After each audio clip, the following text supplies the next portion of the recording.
tema central de la Asamblea de este periodo, número 48.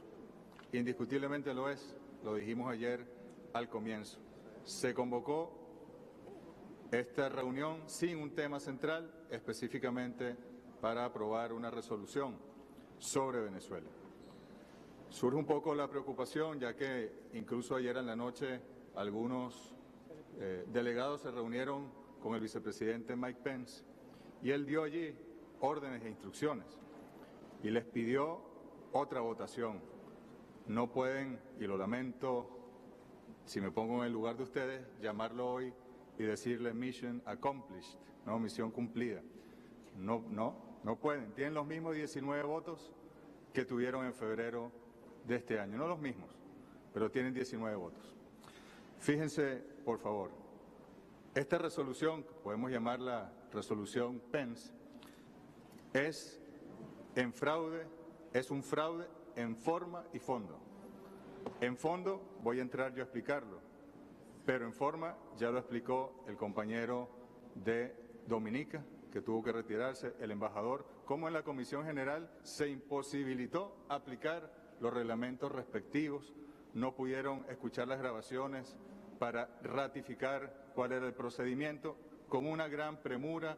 Fíjense la hora y media que estuvimos esperando cuando pidieron un receso de media hora. Al final tienen los mismos 19 votos. Y desde el punto de vista del fondo, en primer lugar, esta resolución, y permítanme agradecer a los compañeros delegados y delegadas y a los gobiernos que tuvieron el coraje, la valentía y la dignidad de no apoyarla a pesar de tantas presiones. Hace rato escuchábamos a un senador de los Estados Unidos, el señor Marco Rubio, si no me equivoco es su apellido, donde a uno de los países más dignos de esta Asamblea, donde se dirigía hacia ese país, quizá el más vulnerable de esta organización y de nuestro continente, a manera de extorsión, advirtiéndole que si no apoyaban la resolución contra Venezuela, habría consecuencias y que ya las había de hecho. Fíjense ustedes cuán peligroso es. Pero además, fíjense, yo quiero ponerles un ejemplo. Ustedes, está la Carta de la OEA, está la Carta Democrática Interamericana y está la resolución. Si pudiésemos hacer una analogía con la jerarquía de las leyes de Kelsen a nivel multilateral, debería estar la Carta de la OEA, ¿no?, por encima. Luego se deriva la Carta Democrática Interamericana y luego una resolución que se fundamenta en las dos primeras.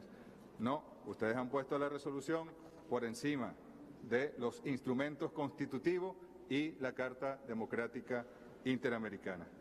¿Por qué lo digo? Porque, por ejemplo, de esta resolución mutilaron una sección de la Carta que está tanto en el preámbulo de la Carta Democrática Interamericana como en el artículo 2, aparte B, de la Carta de la OEA, donde dice que todo debe de hacerse dentro del respeto del principio de no intervención. Pero es que dejaron idénticas las palabras: promover y consolidar la democracia representativa. Y luego le quitaron dentro del respeto al principio de no intervención. Y es que también lo entiendo si me pongo en el lugar de ustedes. Si ustedes colocaban esto completo, respetando la Carta de la OEA, no podían aprobar esta carta porque hubiese sido absolutamente inválida también en su letra directamente. Yo veía al compañero canciller Ampuero, creo que se retiró, aplaudir, entusiasmado cuando se aprobó esta resolución con esos mismos 19 votos, y recordaba una intervención del presidente Piñera, creo que fue en el año 98, a finales, donde también en aquel momento Sebastián Piñera daba un discurso de defensa de la soberanía de Chile. Decía que Chile no es una colonia, que Chile es independiente, que Chile se respeta, que ningún imperio ni ningún país europeo podía mancillar la dignidad de Chile, pero lo hacía en defensa del dictador Augusto Pinochet y en solidaridad con él. Esas son las cosas. Quizá estaba allí el canciller Ampuero también aplaudiendo. Déjenme continuar para ser más breve. No podían intervenir en los asuntos internos de un Estado taxativamente, porque así lo dicen sus instrumentos constitutivos. Luego, hay que también tener en cuenta lo siguiente. Esta aprobación, en teoría, le da carta blanca a los Estados Unidos para seguir agrediendo a Venezuela. Miren, esta mañana, y permítame tomarme el tiempo, esta mañana se preguntaban el efecto de las sanciones, lo decía el señor embajador de Estados Unidos. Mayo 2016, el Banco Commerzbank de Alemania cierra las cuentas mantenidas por varias instituciones, bancos públicos venezolanos y PDVSA. Julio 2016, el banco estadounidense Citibank cesa unilateralmente el servicio a las cuentas también de Venezuela. Agosto de 2016, el Banco Novobanco de Portugal informa al país la imposibilidad de realizar operaciones en dólares con los bancos e instituciones de Venezuela. Julio 2017, la empresa Delaware Bank, agente de pago de bonos de PDVSA, informa que su banco corresponsal, PNC Bank en Estados Unidos, se niega a recibir los fondos de Venezuela. Julio 2017, el banco Citibank se niega a recibir fondos venezolanos para la importación de 300.000 dosis de insulina destinados a cubrir la demanda de 450.000 pacientes registrados. ¿Puedo seguir? ¿No? 2017 también tenemos banco. 2017 en agosto. Luego viene el 24 de agosto la orden ejecutiva del jefe, señor Donald Trump, de esta resolución que se ha aprobado el día de hoy. Y allí comienza entonces mucho peor. Agosto 2017, por presiones de la OFAC, la Oficina del Tesoro estadounidense, la empresa Euroclear, encargada de la custodia de una parte importante de los bonos soberanos de Venezuela, congela 1.200 millones de dólares que están congelados allí. Octubre de 2017, Venezuela aprueba recursos para vacunas y medicamentos a través del Fondo Rotatorio Estratégico de la OPS. El bloqueo estadounidense imposibilita que se hagan efectivas las transacciones y ello produce un retraso de 4 meses. Nada más voy a leer lo de salud. Venezuela realiza el pago para la adquisición de tratamiento antimalárico, primaquina y cloroquina solicitado al laboratorio BSN Medical de Colombia en noviembre de 2017 y se informa que no pueden tampoco cumplir con ese compromiso. Noviembre de 2017, las transnacionales farmacéuticas Baster, Abbott, Pfizer se niegan a emitir certificados de exportación a medicamentos oncológicos, imposibilitando la posibilidad de compra por parte de Venezuela. Y pudiese seguir, queridos compañeros, pero creo que es suficiente con lo que acabo de leer. Estados Unidos ha dicho que están en la mesa todas las opciones, como bien lo dijo el representante de San Vicente y las Granadinas. Todas las opciones incluye también la opción militar, así lo ha dicho el presidente Trump y así lo han ido calificando. Quienes han aprobado esta resolución están también apoyando la posibilidad de una intervención militar en Venezuela. Allá ustedes con sus conciencias. Este es, señores, el momento para que nosotros tomemos conciencia de la unidad.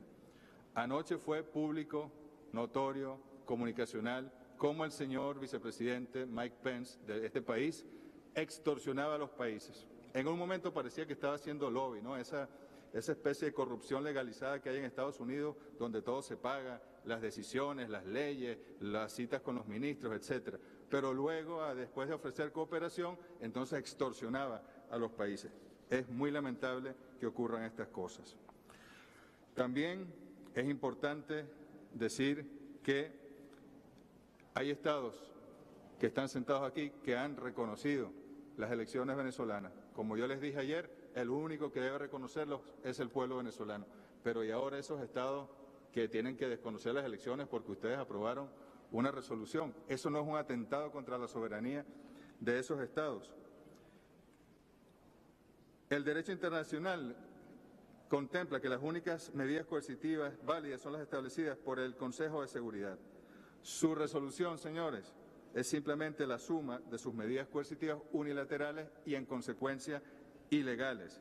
Y, en lo absoluto, es una acción colectiva. Luego, desconociendo elecciones, se erigen en tribunal electoral. Queriendo que se convoquen elecciones, se erigen en tribunal electoral o constitucional. La verdad es que aquí en esta instancia no hay ningún tribunal de alzada de ningún tipo. En Venezuela simplemente tenemos nuestra Constitución y es la única ley que le importa al pueblo venezolano, aparte del derecho internacional público que respetamos plenamente. Luego, también en el tema de salud, aquí está la cantidad de vacunados. La canciller Holguín también se fue, pero ella decía que era mentira, que no hay una jornada de vacunación en Venezuela. Este año hemos aplicado 5.318.914 dosis de vacunas a 2.289.721 personas, datos de hace un par de días. Y esto, señores, se ha hecho para todas: la tuberculosis, la hepatitis B, la polio oral, pentavalente, antimalárica, trivalente, etcétera. Esto se hace con el apoyo de la Organización Panamericana de la Salud. La semana que viene, su directora ejecutiva, Carissa Etienne, va a visitar Venezuela para ser parte de estas jornadas de vacunación. Ustedes pretenden aquí estar por encima de la OPS también, sustituir la OPS también. Sobre el tema de la ayuda humanitaria, ayer lo hablábamos. Levanten las sanciones, desbloqueen los fondos de Venezuela, no esto que están haciendo, más sanciones, más sanciones, más sanciones. Ahora bien, si Estados Unidos promete ayuda humanitaria para Venezuela, uno se pregunta, ¿y Puerto Rico? ¿Qué pasó en Puerto Rico? Leíamos un informe del Harvard Center of Studies, aquí, publicado en el Washington Post, lo pueden buscar en Internet, donde decía que no son 64 los muertos en Puerto Rico, que es en un rango entre 800 y 4.500, y que 800 y 8.000, y que un punto intermedio son aproximadamente 4.500. Y si ni siquiera ayudan a Puerto Rico, que es un estado asociado, ¿qué van a estar ayudando a otros países? Por Dios, seamos de verdad claros. Esta mañana decía el señor embajador que Venezuela hay un narcoestado, un país narcotraficante, pero por lo más sagrado, este es el país de mayor consumo de drogas en el mundo, señor embajador. ¿Cómo llega esa droga? Es que ustedes no tienen drones, satélites, tecnología aduanera, guardacostas, todo tipo de medios. ¿Cómo llegan esos millones y millones de kilos, de toneladas de droga que se producen en otros países a los Estados Unidos? ¿Por qué cuando la DEA actúa en algunos países, ¿no?, de manera a veces casi que forzada, ahí el fenómeno del narcotráfico aumenta? ¿Por qué cuando la DEA se va, disminuye? Son preguntas que hay que hacerse. Porque en todo caso, ¿cuál es el narcoestado? ¿Es Venezuela o es Estados Unidos? Hay que hacerse esas preguntas, queridos compañeros. En resumidas cuentas, Venezuela, como ustedes saben, ya se fue de esta organización. Venezuela se retira voluntariamente, querido compañero, del Uruguay. Esta bandera que está aquí, que yo la tomo con mucho respeto, nosotros la amamos. Amamos a nuestro pueblo.